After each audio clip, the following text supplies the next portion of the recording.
Are you struggling for consistency in your sim racing? Does your iRating look like a roller coaster? If so, we have good news for you. The way to get more consistent is to first understand what you're doing differently than the professionals. And VRS is the answer. With our competitive subscription, you will have the telemetry, setups, tutorials, and everything else you need to fully analyze your driving. Our data packs and the ability to compare your driving with the best in the world will show you exactly where to adjust your inputs, change your driving line, and shave seconds off of your lap times. And our powerful and precise Direct Force Pro wheelbase and precision pedals are being used by some of the world's best drivers. All these champions agree that VRS hardware is not just the best on the market, it's also priced well below the competition. So if you're looking to upgrade to direct drive and the best pedals in sim racing, VRS is your answer. If you want to get better, get faster, and make it happen sooner rather than later, you owe it to yourself to find out why so many people are switching to VRS. You'll be so glad that you did. Visit www.virtualracingschool.com and learn why the best use VRS.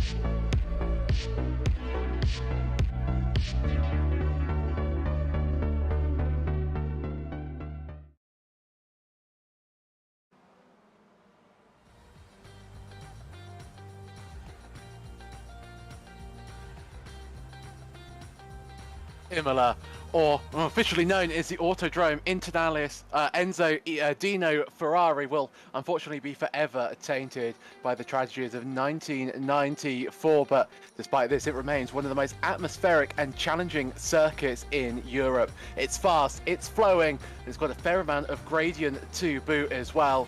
Imola grew from a course laid out on public roads before being transformed into one of Europe's most recognisable racing circuits. Welcome then to round 7 of the Spec Racer Ford Weekend Warrior Series. My name is Sebastian Boscher Williams. In the production booth we once again have Jonathan Grabowski, but I'm joined by a familiar voice in the Apex Racing TV channel, Austin Knight. Austin, welcome along to the Spec Racer Ford Weekend Warrior Series once again. And I tell you what, Austin, you've missed out on an amazing season so far. Been absolutely enthralling at every single race, and well, you've come to an absolutely amazing track to witness Spec Racer Ford racing. Yeah, luckily time changes and the weird time change things that people always are fighting with each other on when a time change should actually happen has freed up my schedule to actually attend a Spec Racer Ford race. I love this series. I watch it every week. I watch the drivers' streams every week and everything. I love these cars, and in my honest opinion, this is one of the greatest series in all of iRacing. The Weekend Warriors and these SCCA Spec Racer Fords is just pitch perfect music to my ears and music to my eyeballs. That's a very colourful analogy there, Austin. What, I've heard so many drivers describe how much they love the Spec Racer Ford cars. Why is that? What makes them so universally loved on the iRacing platform? It's just the ability just to throw this car around. It's not that hard to set up. You're going to get guys who are extremely fast in here, but when you can really take control of this car and you know on how its ins and outs, it just feels like a pure driving experience. It's got a lot of real-world work done when they updated it from the SR2 to the SR3, the model that we have now, and it just feels just like this complete package of a car, and it just brings a smile to your face, and it's a perfect club car. I have to say, a perfect club racing car, and every time I drive this, I have a smile on my face. It's the most comfortable car for me to drive on the service. I completely agree with you there, Austin. So qualifying then underway at 12 minutes gone so far, and Josh Perletti, a driver in the 222 car, purple through all 4 sectors. Can he better lap time? I think he's gone a little bit slower in the final sector. Paletti, but only after going purple for all 5 sectors, ends up in 28th spot. So 100 of our graphics were displaying it a little bit wrong there, but Paletti then in 28th place overall. And well, it's no surprise, Marco Pinheiro on the current provisional pole, with Maurizio Naselli starting alongside him in 2nd place. The biggest upset you really have to say is Antonio Rees in 3rd, with the provisional pole in the Masters class, with Jörg Meine down in 5th spot. And Jörg Meine will be hoping to find a little bit more pace out on the Imola circuit tonight in Austin. Imola, you know, it's such a difficult circuit. How do you think our drivers are going to cope with it today? You know, we've seen, you know, races like Watkins Glen that were all about the slipstream. We've seen, you know, races like Ruskogen, who was a little bit more about tactics. Where do you think it's going to where do you think this race is going to fall into that scale today? Is it all going to be about fuel saving and slipstreaming, or do you think it's just going to be about who can make their way around the circuit the quickest every single lap? It's going to be fuel saving and making their way around the circuit in a safe manner, because this track, it's very easy to get an X on, but it's also very easy to have a moment.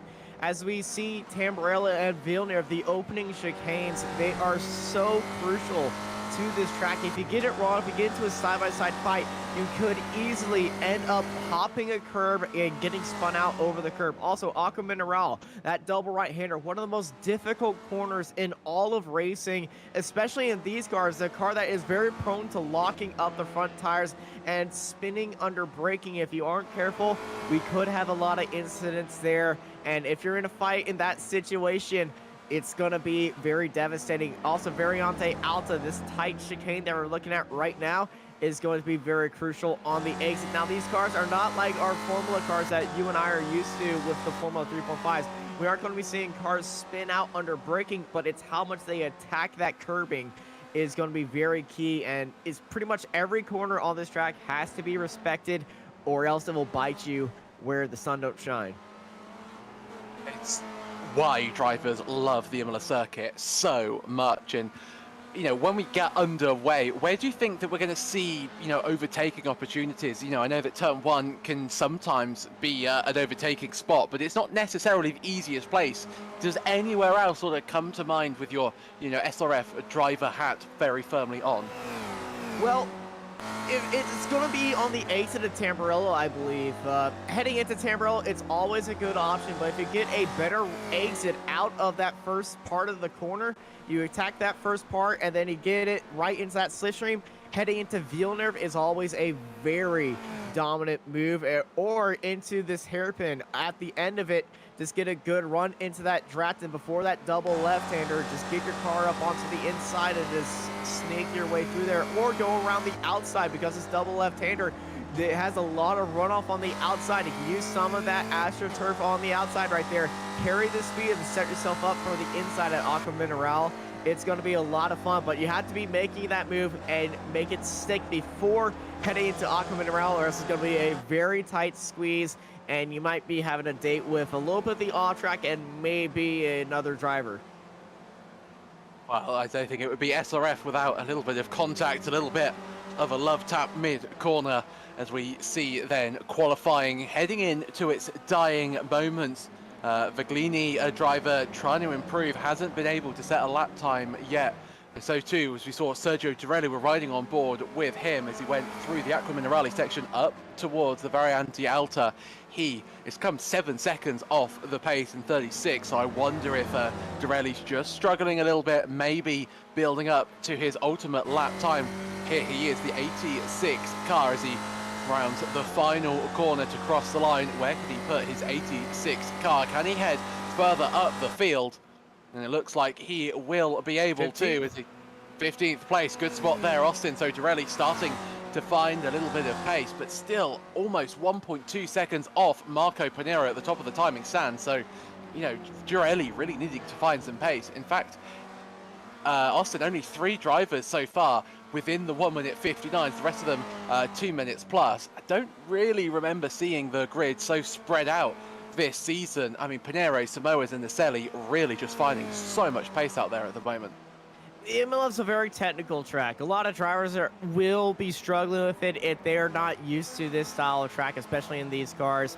And also, these top times, they are probably be gaining a little bit of help as we are looking at Felix right now. He's actually leading and being the tugboat to the car behind him, which I believe is the 914, I believe.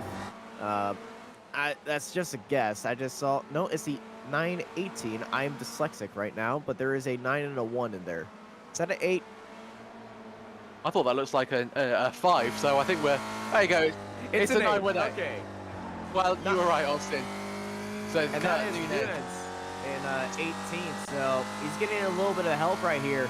And draft around here is always going to help out, but it's just mastering this track and everything about this track. It's definitely going to be separating the men from the boys and girls.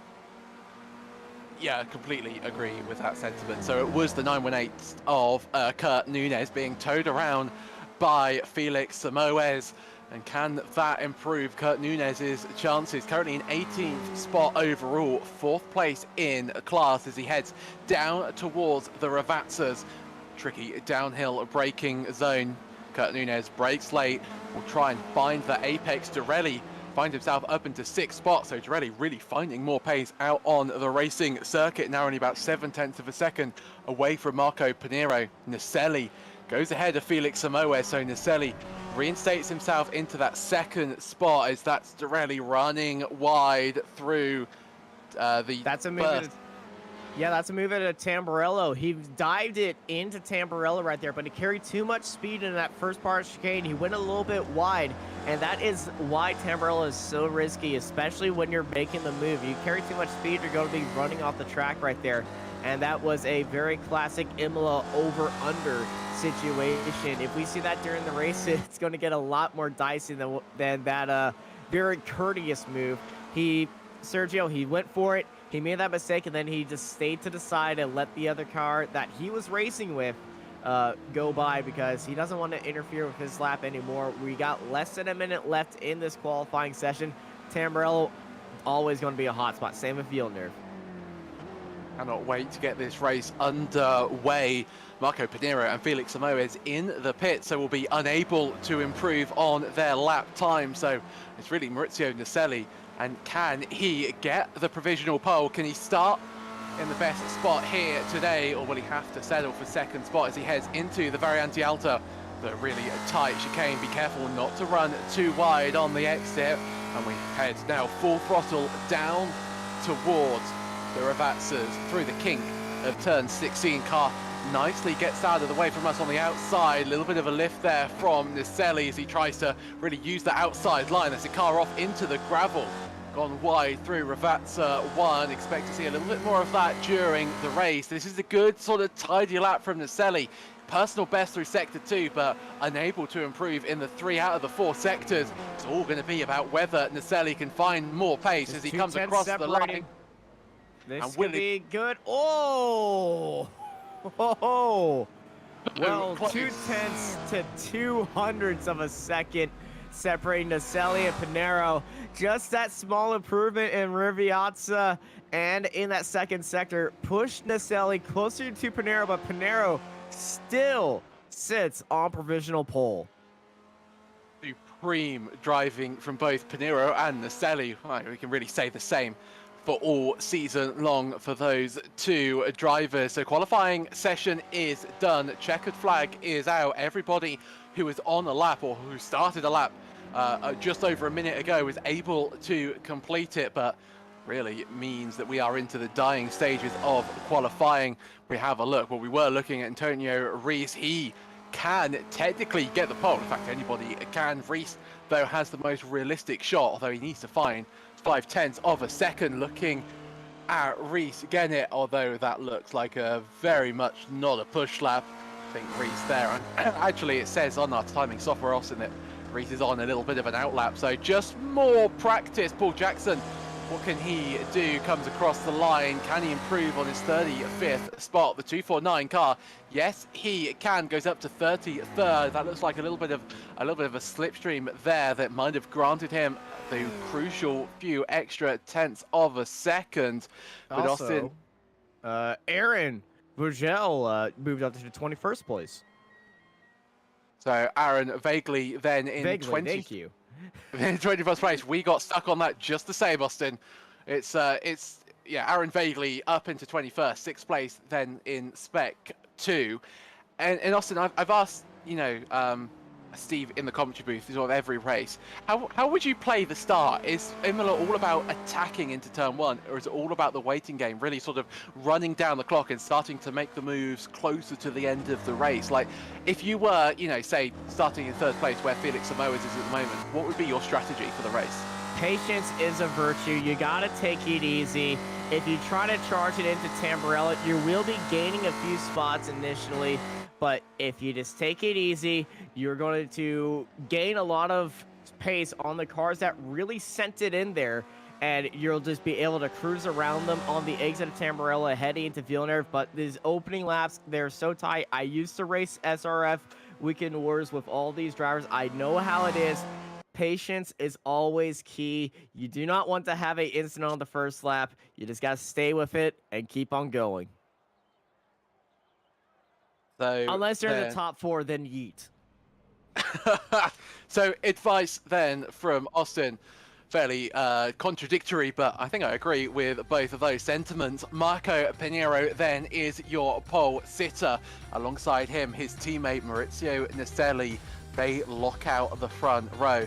The second row, Felix Samoa is in 3rd with Antonio Reith Gennett in 4th. Kane Latsky starts 5th alongside Sergio Dorelli in 6th. York Miney starts 7th with Andrea Favini in 8th spot. Andrea Favini also the pole sitter in the Spec 2 class. 9th spot is Megan Overstreet with 10th, going to Jason Green. Alan McCain starts 11th with Robert Nash starting in the 12th spot. Chris Murakami in 13th with Todd Hansen alongside him in 14th spot. Jason Perry starts 15th with Flavio Andalo alongside him. Kuzma Lesnoy in 17th with Kurt Nunez alongside him in 18th spot. Stephen Mitchell starts 19th with Ian Gibson rounding out your top 20. Aaron Vagley starts 21st with Charlie Beccaro in 22nd. Jim Brewster starts in 23rd with Marcus Burkett in 24th spot. 25th, Adam Bradshaw. 26th, Andrew Love.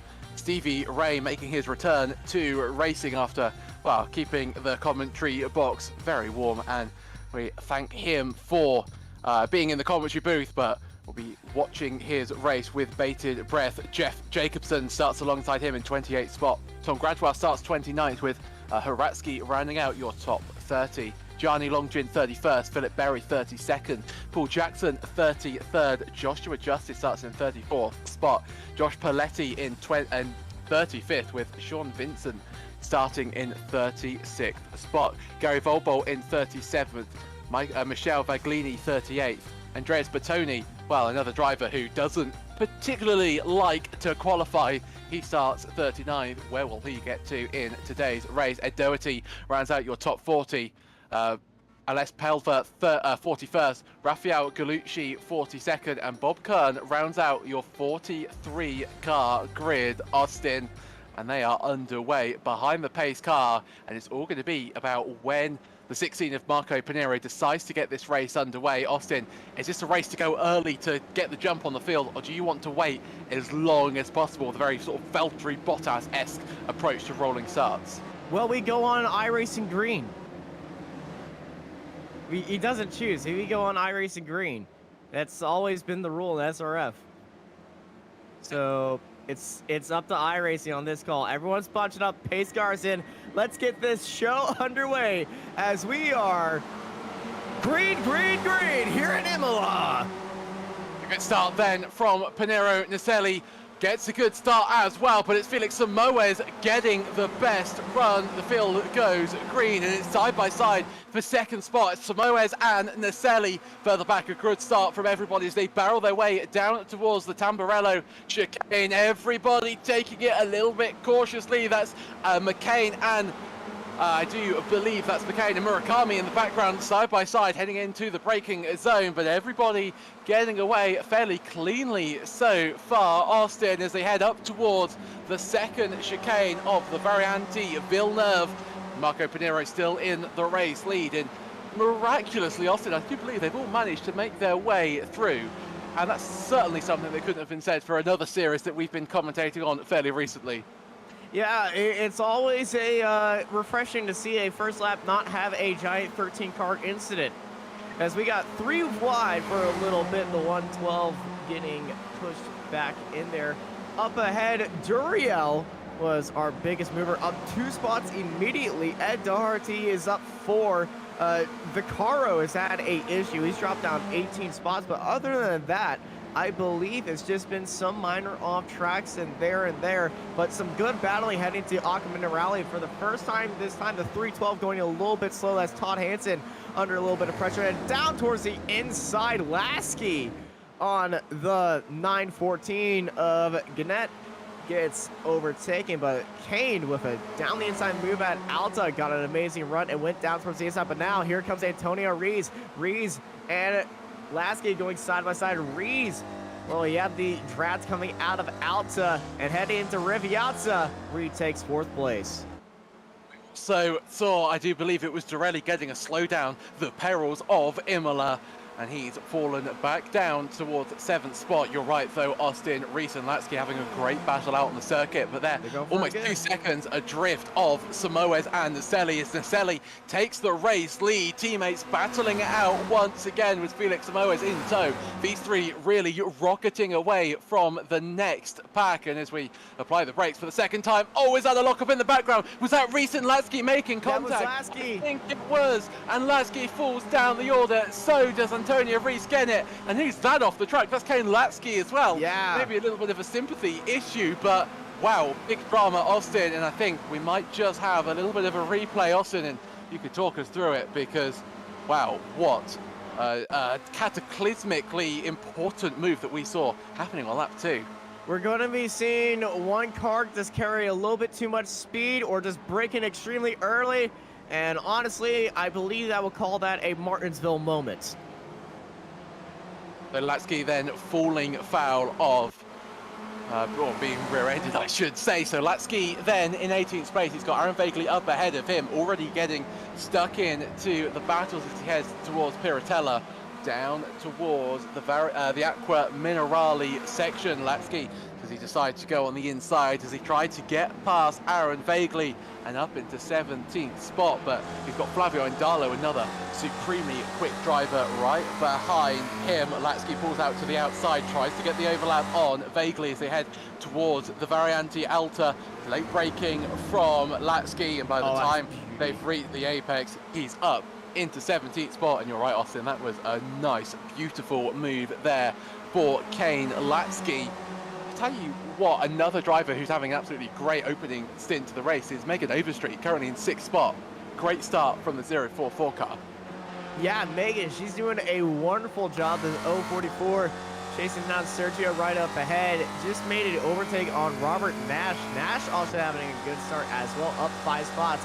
But Megan sitting in 6th place, looking for a top 5, but under pressure by Robert Nash. Nash going down low.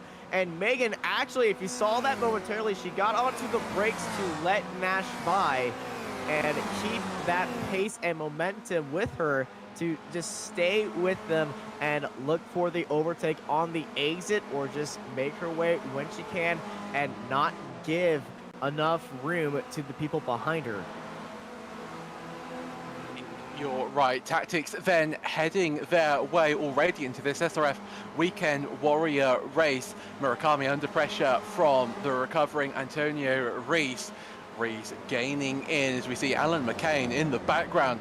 Now, wow, what a season Alan McCain has had. He's been there or thereabouts in the Spec 2 class all season long, but currently finds himself fairly adrift, you have to say, of Andrea Favini, the lead driver in the Spec 2 class, as they head up towards, once again, Piratella, turn 9. McCain taking a very tight apex, really trying to minimize the amount of tarmac he has to travel before he gets towards the braking zone of Aqua Minerali. Murakami starting to hold this pack up.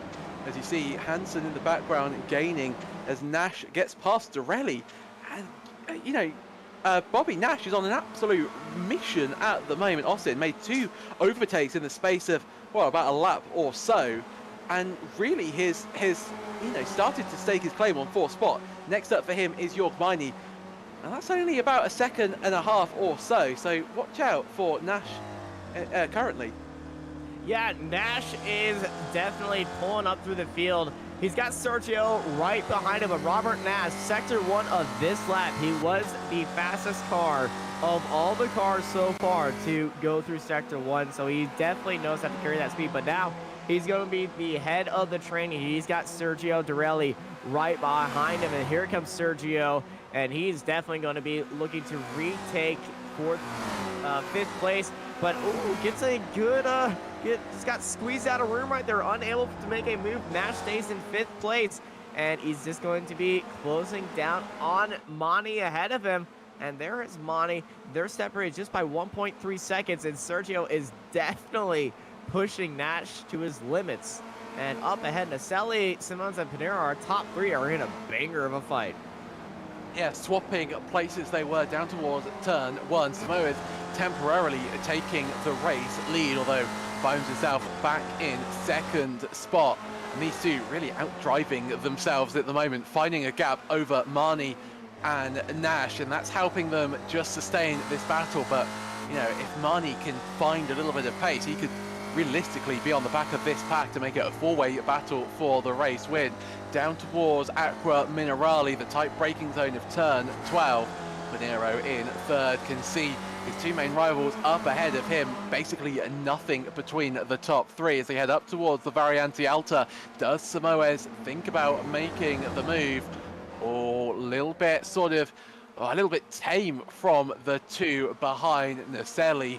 And Austin, it just feels like turn 1 is the place to get the overtake done at the moment. That's where Samoes, that's where Pinero are waiting for. But further down the order, it really feels that if you can make the move, you just got to take it, no matter whereabouts on the racing circuit you are. As we see Gradwell under pressure from Joshua, Justice, and Longjin and Berry. Well, they're locked in a battle behind us as well.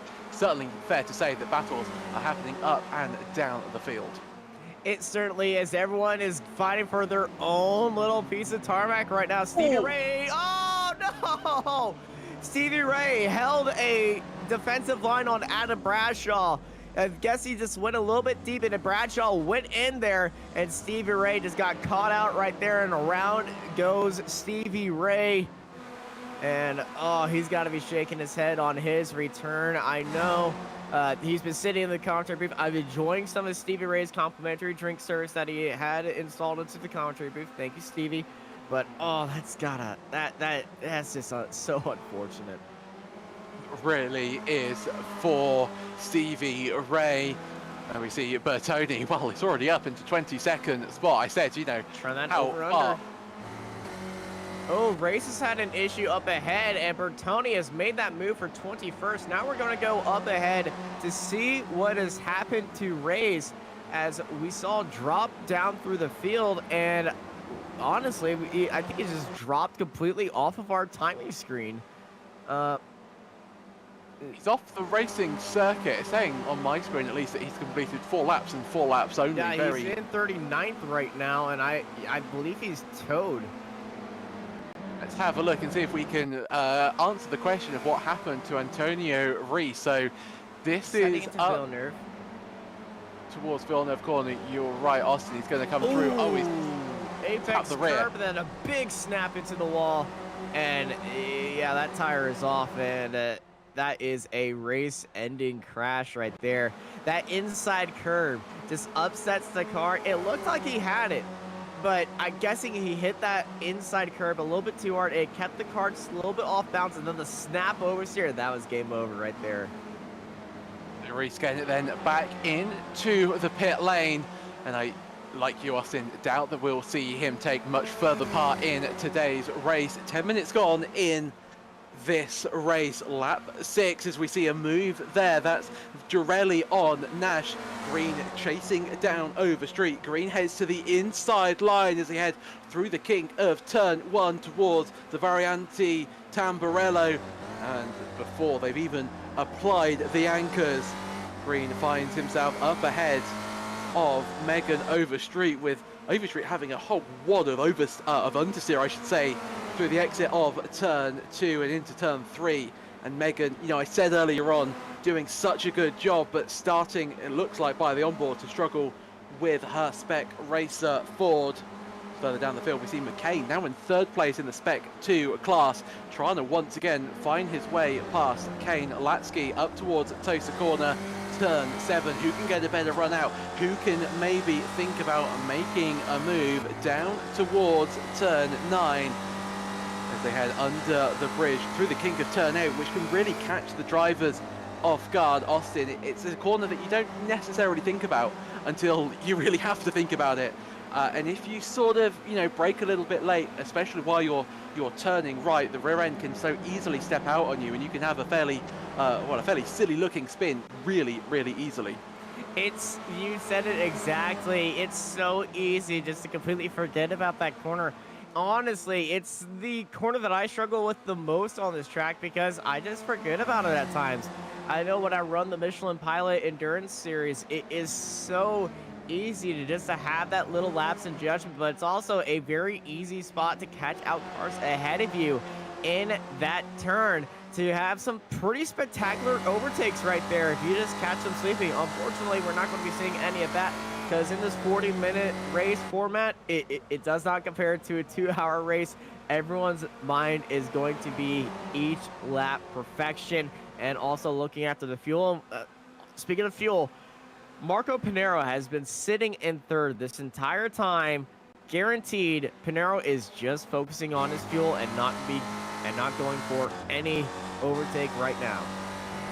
Expert Lesnoy talking about fuel. Austin, the first driver to head into the pits. That's a very early start from him, although I suspect he'll just about be able to scrape through until the end of the race. And I was just about to say, will we see Stevie Ray head into the pits? And we certainly do. So the man who self-confesses that he likes to come into the pits as early as possible to really mix up the strategy does exactly that, and the 911 car into the pit. So confirmation then that these drivers can get to the end. Phil Berry, another driver heading into the pits.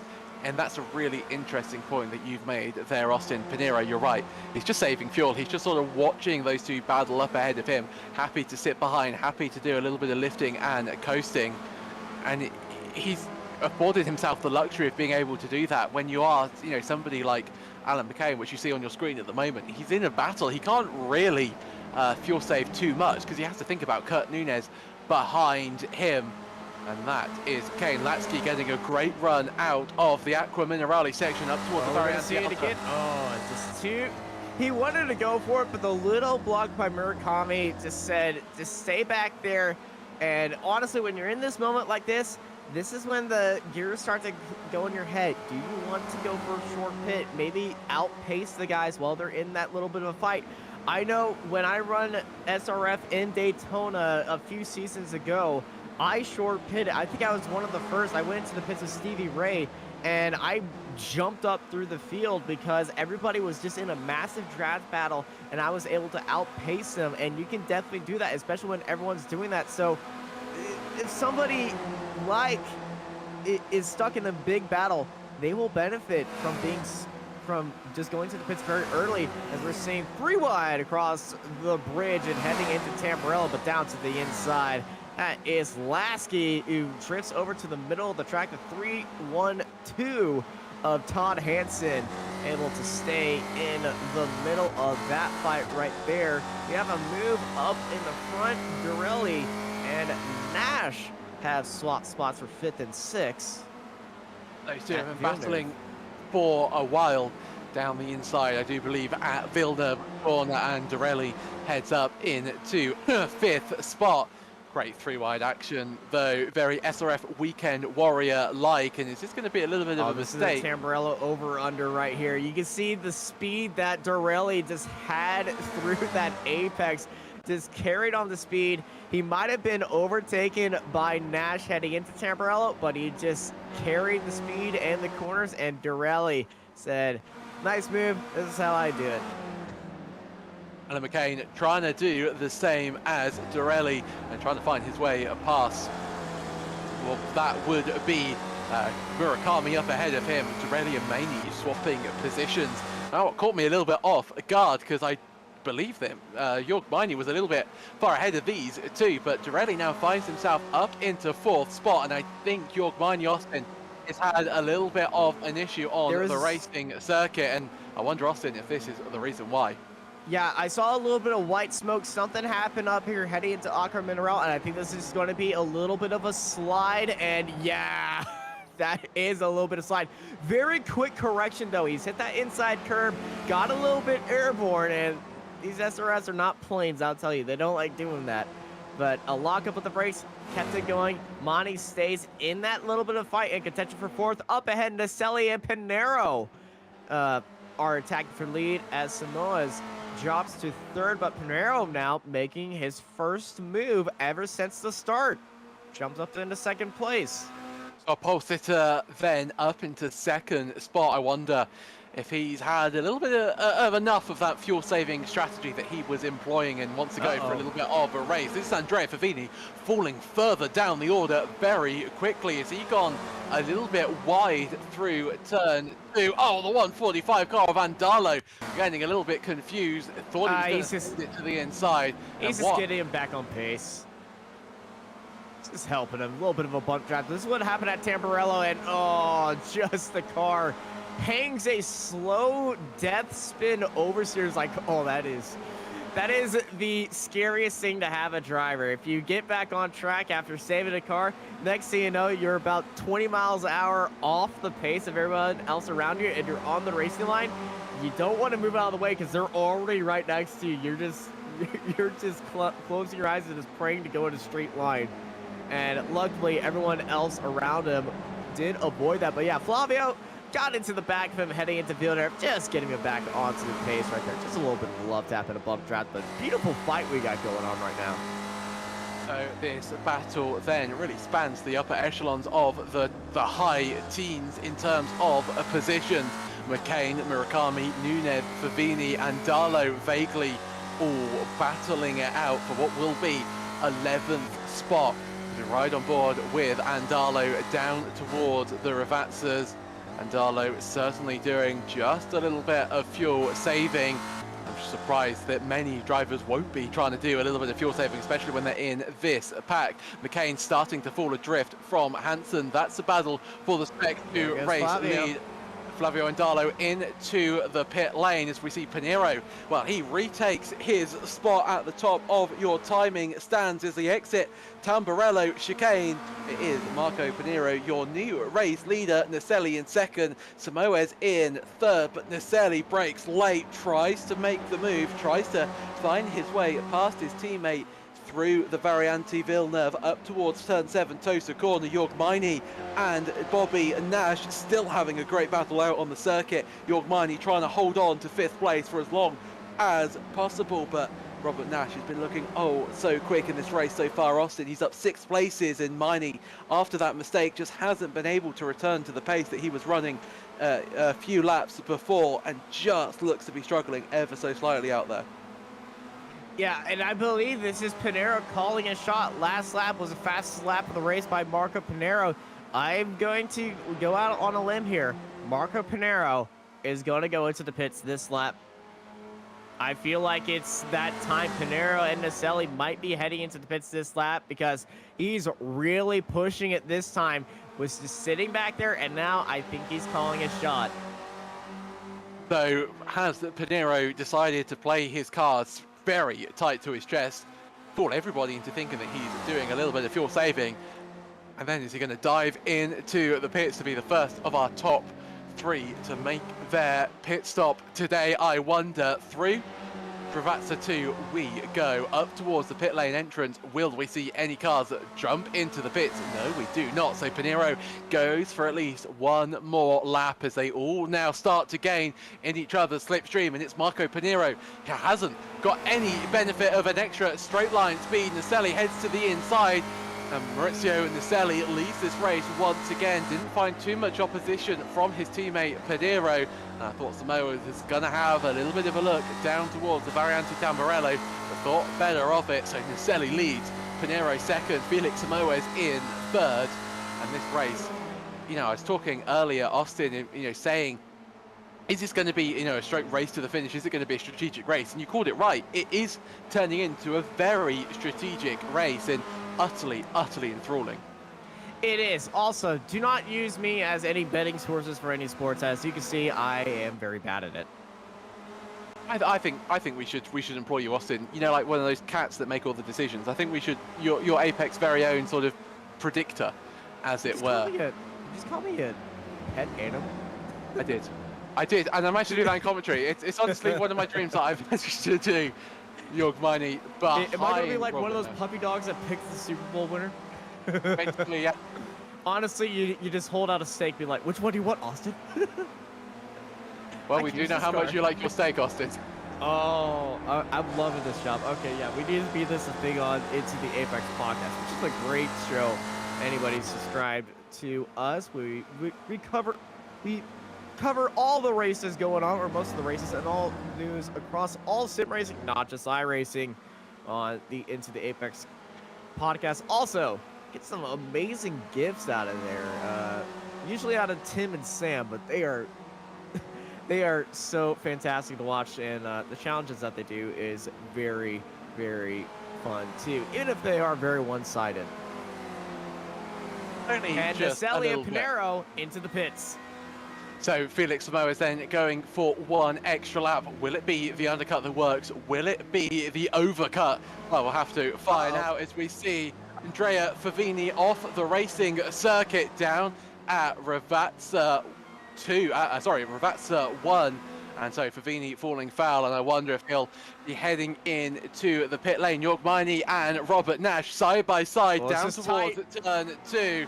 Late under brakes goes Nash, and up into what is now third spot. Dorelli runs in second. Samoa still leads this race, but the battle between Mani and Nash continues. Mani got the inside line up towards the Variante Vilna, but down the inside goes Nash. Somehow they don't make contact. Austin is, by the time they head up towards turn 7, Tosa Corda, Jorg Meine.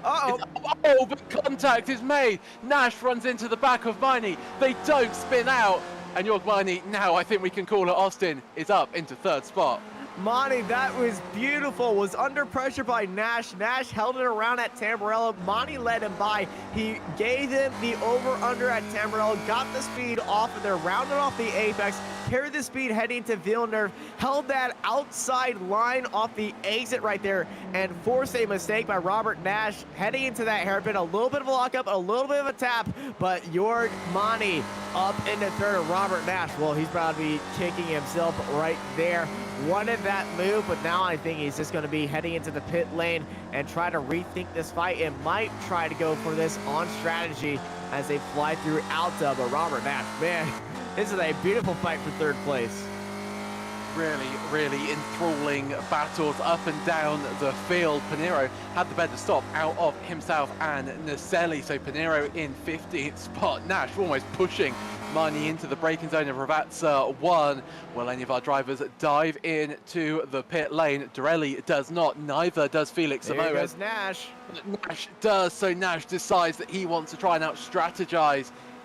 He wants to try and out-strategize Jorg Meine, but it looked there. Very like slow Nash entrance. Was slow on the entrance. It almost looked like he got his limiter line wrong. He started to slow down too early, and will that cost Robert Nash a position or positions in this race? I wonder. Look at this though, Pinheiro stuck behind the back of Jim Brewster. This is not helping Pinheiro's or Naselli's race strategy.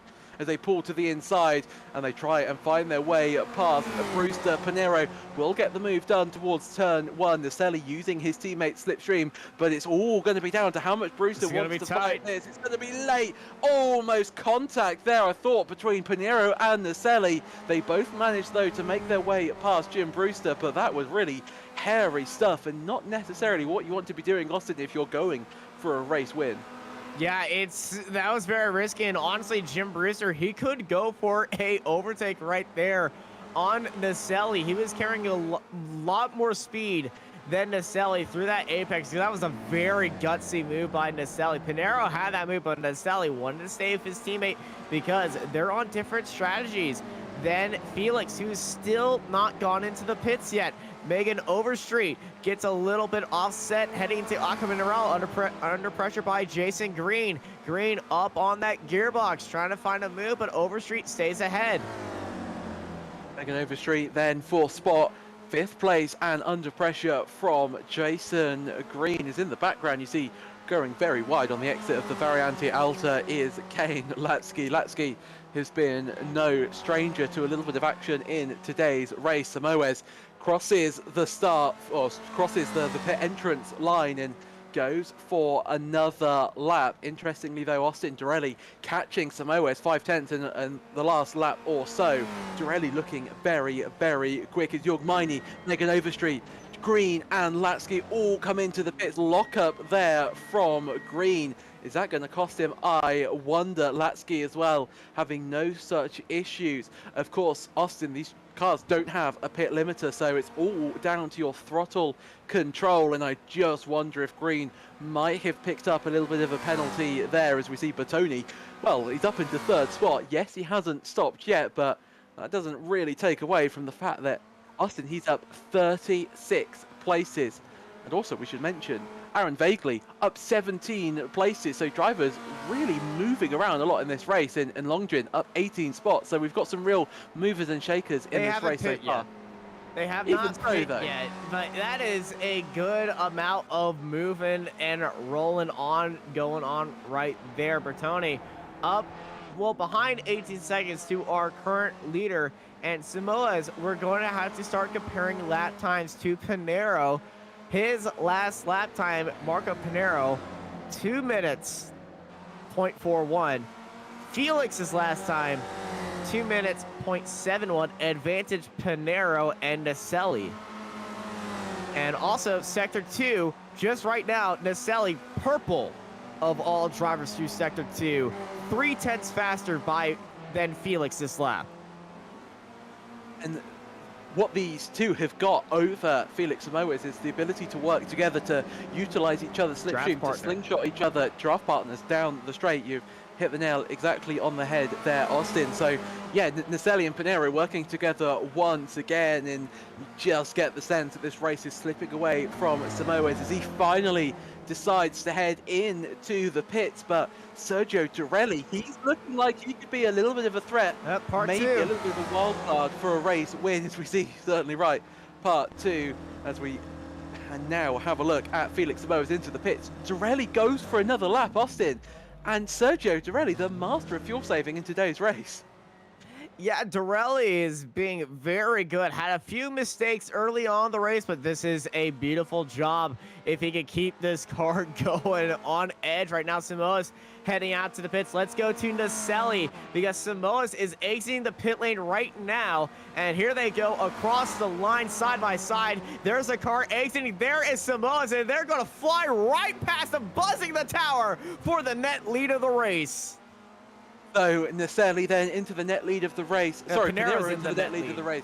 Naselli in second, Samoas in third, with Sergio Dorelli just doing his own thing and somehow finding a little bit extra fuel in his tank down towards the Variante Villeneuve. Naselli gaining on Pinero. Pinero making the move past his teammate. And I tell you what though, I thought Felix Samoes was going to come out a little bit further behind. Samoes is still in this battle for the race victory, and he does now once again have the benefit of a little bit of a slipstream down the straight. So Samoes is pace.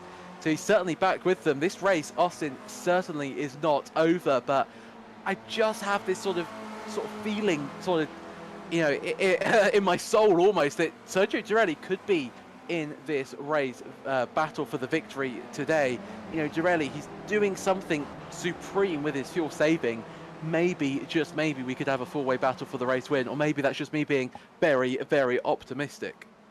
Can I have you pick my lottery numbers? You seem to be very optimistic about things because Darrell heading into the pits this lap. Well, talking about me wanting to pick your lottery numbers, Austin, that was incredible foreshadowing. As you see, you're right, Girelli into the pits, and we will see where this race pans out. Also, while all of that excitement was going on with your It's going to be tight, though, but it's going to be pretty far ahead. He might exit into 4th place, just a little bit ahead of 5th place, but he is not going to be battling for the lead right now. He's exiting the pits right now, and they're already on the front straightaway, and the fight for the lead continues. Naselli and Pinero, and there goes Girelli in the pit lane. Girelli, I think, will just exit just ahead of Nash. There's Girelli in the background. And I think Girelli has earned himself a little bit of a breather and option to just cruise on control, because if you look at the background, absolutely empty in the rearview mirror. 6-second gap to Nash and the boys behind him. Speaking of the boys, Naselli, Pinero, and Girelli, 1, 2, and 3, back at it again. The fight for the lead with 9 minutes to go here at Imola. We're in a little bit of traffic. Might see a little bit of a pick and roll action, as this is Jason Green getting overtaken by Megan Overstreet heading into Villeneuve. And Green's going very slow. I think he might have been off track at Tamburello. Yeah, I think that gap was a little bit bigger than what we're seeing on our screen at the moment. Wonder if Green has fallen foul of the racing circuit. Well, this is a battle we've seen so far in this race, almost every lap. Robert Nash and Jorg Miney behind Nash as they head through Piratella up towards Aqua Minerale. Miney, can he pull to the inside? Try and a fairly unorthodox move. Has to back out of it for now through turn 12. Oh, wide there from Nash. Oh, so close to getting a slowdown on the exit of turn 13. Jorg Miney pulls to the inside to show his nose, to say, I am here, and I would quite like to get past you. Miney, though, a little bit more tentative into the Variante Alta. Does that allow him to get a better run out towards or down towards the Ravazza corners? Nash just holding on for now. A battle for 5th spot.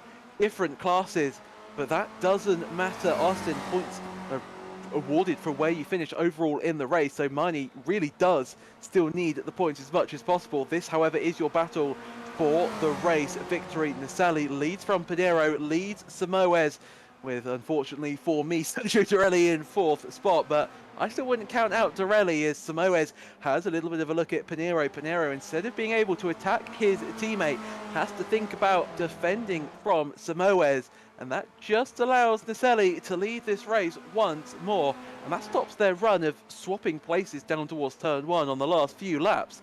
So Naselli, I think, for quite some time will be we'll have the same race leader for a few more laps. Hello. As we see Andalo, Murakami and Latsky down the inside. Sorry, that's Hansen. Look at Hansen in the background, though, with a switchback movement. I'm going to say Hansen is going to go for not 1. He's going to go for 2. And Andalo had that little bit of a lockup heading into Tamburello. Hansen's got the speed. Hansen with a late switch down towards the inside that fielder. Andalo cuts across the front nose. Does he carry a little bit too much speed to stay on the track? No, he stays on there. But Andalo and Hansen and Murakami, 3-way fight. Beauty of a fight. I'm going to be honest.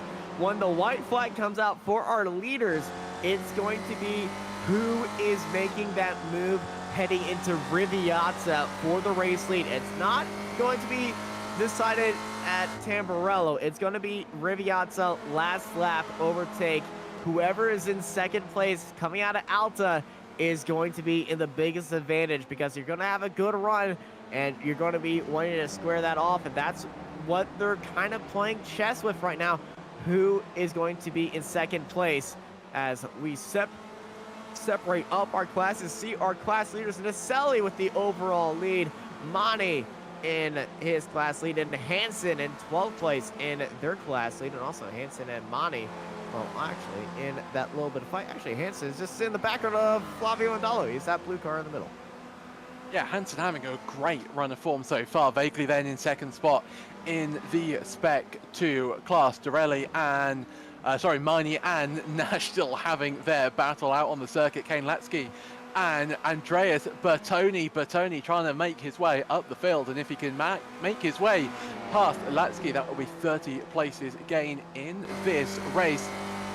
Kane Latsky cuts the inside line as much as possible, but there he sees Bertoni gaining in on him, gaining in the rear view mirror, but Bertoni doesn't think about making the move into turn one. Almost looked like Bertoni was just fuel saving a little bit, maybe a little bit marginal on fuel. Naselli still leads your race from Pinheiro. Samoes in third, and I think you are completely right when you say, Austin, that this race will only really be decided by the final corner as they head down towards Ravazza for the final time, as we see Naselli just lead out, but Samoes getting very close to Pinheiro. The battle for second heating up more than the battle for first. He's backed out 4/10, and oh, that's a dicey Ackerman around by Naselli. Here comes Pinheiro, going to be closing that gap back in there. But Samoes, he knows he needs to be moving up there, and this might be the teammates working in their favor to staying ahead of Samoes. But Felix, he's going to have to start getting a little bit aggressive. 4 minutes left. We got 2-minute lap times, and we are underneath 4 minutes, so 2 laps to go here at Imola between Naselli, Pinheiro, and Felix. Who is it going to be? Well, who is it going to be indeed? That's the real question. Samoes really challenging Pinheiro. You have to say, if Samoes wants a shot at this race win, he needs to dispatch Marco Pinheiro as quick as possible. Naselli has not gotten the best run out of Ravazza 2 down the straight, and that's going to allow his teammate Marco Pinheiro to take the lead. But watch Felix Samoes. He also makes his way past Naselli. Samoes tries to challenge Pinheiro down towards turn one. That's a little bit too much speed by Felix, and he goes surfing across the curbs. And Pinheiro takes the lead. Naselli in second place. Samoes, well, he cuts turn one. He kept in one piece, but he's off the pace now. 1 second gap. He's going to be pushing the rest of this lap to try to catch back up with them and try to stay within that draft just by hanging on with hope to stay with the lead and hoping they start fighting each other, because 2 laps to go. Next lap's going to be white flag.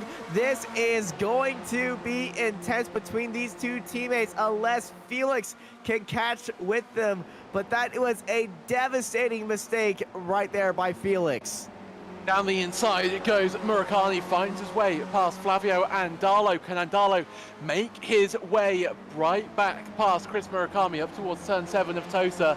No, he can't. And now Hansen getting involved in on the action as well as they exit turn 7 and head their way up towards the braking zone of turn 9. Almost collisions between Murakami and Andalo, and Hansen just gaining, watching this battle in the background. Really watch out for your Spec 2 race leader. Samoes will just be ruining that mistake. Oh, so costly for him, but he's starting to gain once again. Mistake there from Murakami. That's really forced everybody behind him to check up, and then Darlow and Hansen can't really capitalize in on that mistake from Murakami. Felix is closing in on him. Felix is back within a second, and there was a small mistake by Pinheiro up ahead. White flag in the air. 1 lap to go here at Imola.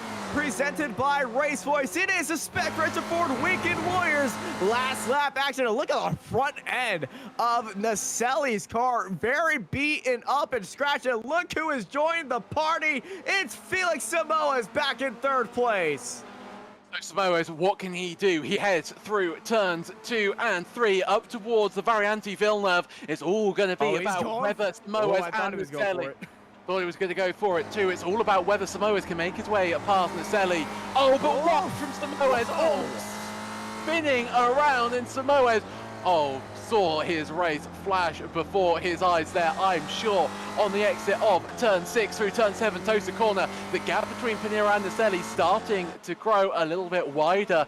Is this Pinero's chance to just run away with this race victory? Turn 9, Piratella coming up for all drivers. Pinero leads from Naselli. Samoa's in third. Austin, I want your predictions. Who do you think will be our race winner here tonight? It looks like it's going to be advantage Pinero. Naselli, though, I am not sure. I think Naselli has some damage, and I'm guessing going through Alta last time, hit a curb and damaged the front of that car. As you can see, it's very scratched up, so I believe that it's going to be Pinero, Samoas, and then Naselli, your top 3, unless Pinero has a unforeseen incident right now. But here we go, 2 corners to go. Pinero leading out Naselli, and here comes Felix in the background right now. Nose to tail, all 3 cars, nose to bumper, nose to bumper, nose to bumper, 2 corners to go. Here we go, Pinero leading out Naselli. Naselli sending the car as much as he can. There's Felix in the background right there. It's going to be a drag race between these 3 cars coming out of the final corner. Rubiata 2 is in the pass.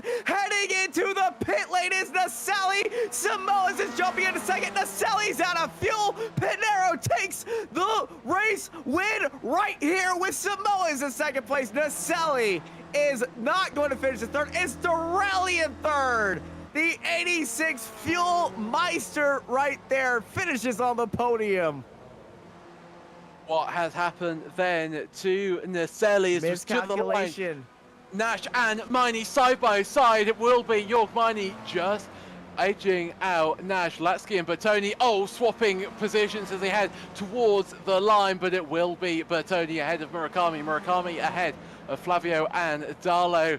And Hansen will take your race win in the Spec 2 class. And Dorelli, well, I said he was going to be in the battle for the top 3. And Austin, I don't think I was wrong. He does finish in the top 3 in a great race from Dorelli. In fact, a great race from all of our drivers. Thoroughly enjoyable race once again for the Spec Racer Ford Weekend Warrior Series. Fantastic race we had on Storm. We still got a few cars racing towards the line right now. This is Andrew Love trying to get a little bit of speed on the 2-1-2 of Alan McCain ahead of him. McCain using all the track just to keep Love from using that inside line. Love is going to finish in 27th. McCain in 26th place. Fantastic race up ahead, but yeah, Naselli miscalculated how much fuel he had left and unfortunately didn't have enough to make it towards the line. Felix finishes in second place. Marco Pinero takes the win, but Sergio Dorelli, the man with the plan. You said it. You called it. He's going to finish third.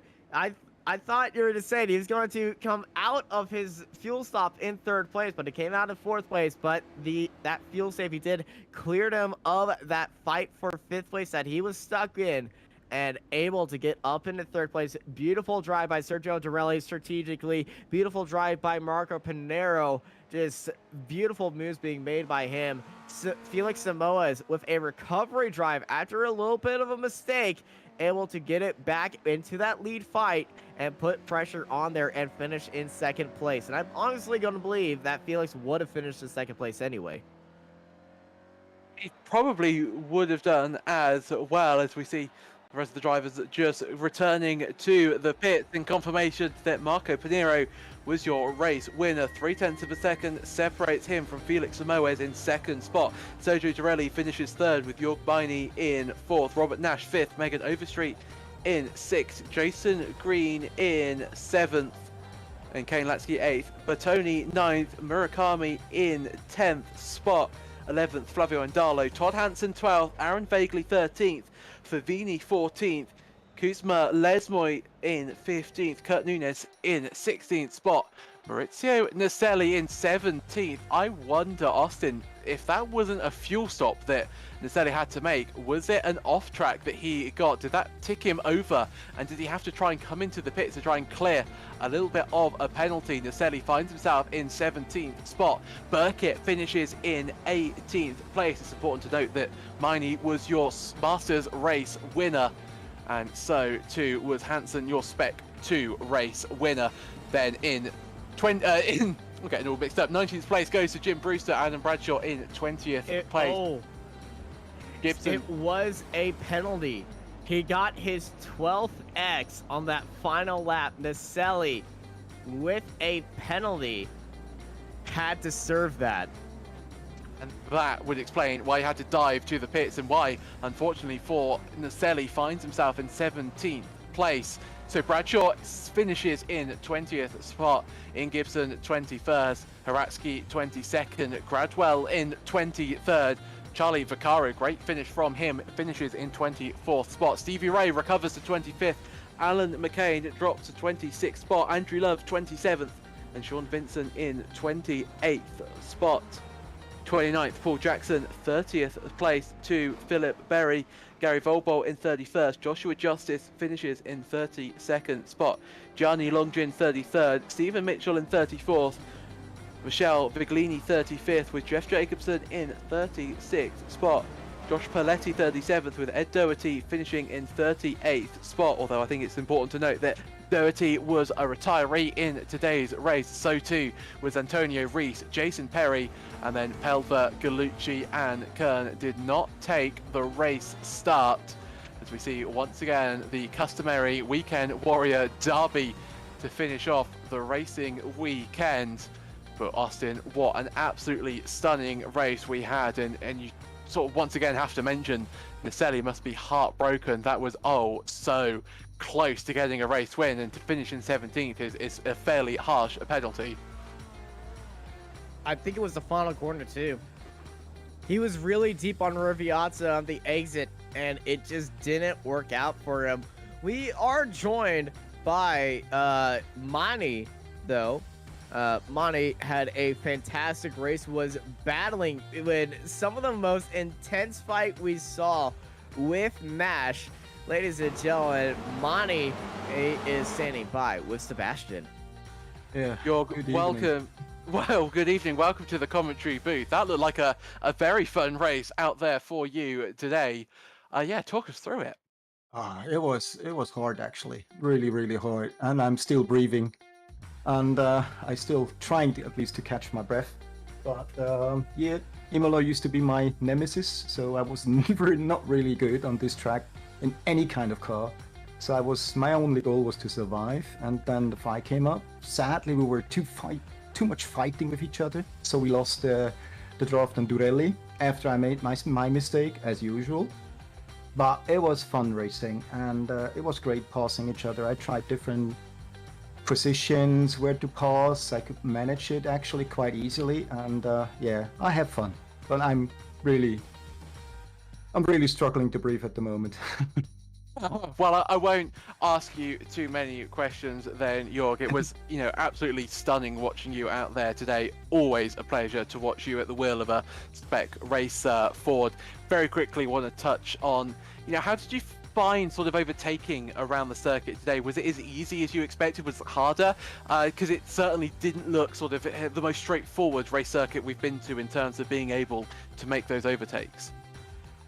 It was not easy at all to overtake, especially after the first left-right chicane, because I saw that Robert always came a bit too far to the left, so I imagined, okay, I'll lift a little bit more and I can go earlier on the throttle, so that's why I passed him always at the inside on the second apex. But it was not easy to pass on this track. You really have to go quite risky, and the other guy has to play along. Lucky-wise, we both did, and yeah, but it was actually fun. I'm always trying to pass people anyway, but I'm trying to pass safely and secure for both of us, actually. Brilliant. Well, thank you so much, Jorg, once again for coming to talk to us in the commentary booth. I'll ask you this, but don't feel any obligation to respond. Is there anybody you'd like to give a shout out to at all? Yeah, to all the guys. I mean, we have a lot of people on our Discord channel, and it's always fun, and we're always talking to everybody, and it's great fun. We're more talking than driving, actually. Sometimes I have to keep quiet not to talk too much, and but I'd like to thank Apex Racing as well for broadcasting. You're doing a great job, and commentary I always listen after the race as well again. So I'm going to bed quite late again tonight. And sponsor, of course, RaceVoice. Thanks a lot. And I really love Spec Forward. I just love it. Oh, I certainly echo your sentiments there, Jorg. Well, once again, congratulations on your class victory, and we'll see you in 1 week's time when we head to Alton Park. Okay, yeah, that's my favorite track, by the way. It is mine too, so we're definitely going to be in for a good week next week. Okay, thanks a lot, guys, and good night. Good night to you, Jorgen. That was your Masters race winner, Austin. How do you sum up that race? I mean, it was really, really good, but I think we've come to expect exactly that from any Spec Racer Ford, I should say, race. It really was a class of the field, a fantastic race, clean up and down the field, and a lot of fun to watch up and down the field as well. Absolute classic. Another Weekend Warriors Spec Racer Ford classic for the ages here on Apex Racing TV, and I'm so happy to join it in the booth with you, Sebastian. Likewise, Austin. It's always good when time zones line up, and you can get 2 broadcasts in tonight. Of course, Austin, you'll be back in the commentary booth in, well, just under 25 or just over 25 minutes, I should say, for some IGP fun action. But that is us done from the Spec Racer Ford Weekend Warrior Series. Thank you all so much for joining us and for keeping us company in the YouTube chat. Thank you very much to Jonathan Grabowski, our producer for tonight, and Austin as well for joining me in the commentary booth. My name has been Sebastian Boscher Williams, and we will see you once again when the Spec Racer Ford Weekend Warrior Series returns from Alton Park.